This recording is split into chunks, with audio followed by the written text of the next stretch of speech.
The graph of the function g is given. And as we know, g is the same thing as g of x. So I'm actually going to call this g of x. And to tell you the truth, I wouldn't have called this y. I actually would have called this g of x. But the book wants to do what it wants to do. So g of x is given. I want to find g of negative 2, g of 0, and g of 7. So g of negative 2. Now, if you notice, g of x is the same thing as g of negative 2, which means x is negative 2. So if I go here and I go to negative 2, I go up to see what my y value is. My y value is 4. So g of negative 2 is 4. Now I want g of 0. G of 0 is going to be right here when x is 0. And we're going to end up getting 4, 5, 6, 7. So g of 0 is 7. And if I want g of 7, 5, 6, 7, that's going to be right here. 1, 2, 3, 4. G of 7 is going to be 4. Now let's go to B. B says, find the domain of G. Well, the domain of G, if we look at it, is going to go from here to here. It's all the x values that it could be. So I can input this guy and anything over to this one, but if I go a little further, the function doesn't exist, so that's not a part of the domain.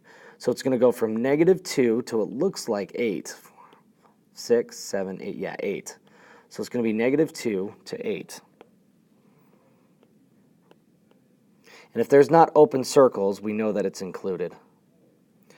All right, now let's try C. C says, find the values of x for which g of x equals 4. So what I'm going to do is I'm going to go up to g of x equals 4. So if I want g of x to equal 4,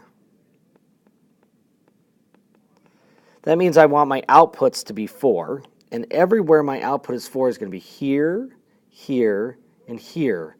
So it's going to be x equals, now the first one, it looks like it's going to be negative 2.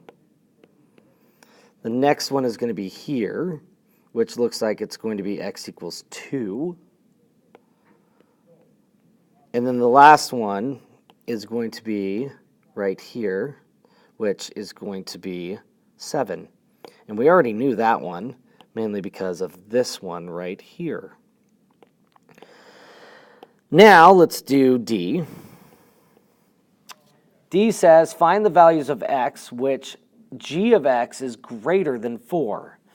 So pretty much what I'm doing is I look at 4 and I want to know where g of x is going to be bigger than that. So it looks like it's going to be between here and here because that's all bigger than this right here. So that's going to be from negative 2 to 2. So we're going to go from negative 2 to 2. And it says it needs to be bigger than 4. So we're not going to include negative 2 and 2 because that's where it's equal to 4. And then we're going to have another piece, which is going to be right here, from here to here, which is going to be from 7 to 8. E says find the net change of g between 0 and 7.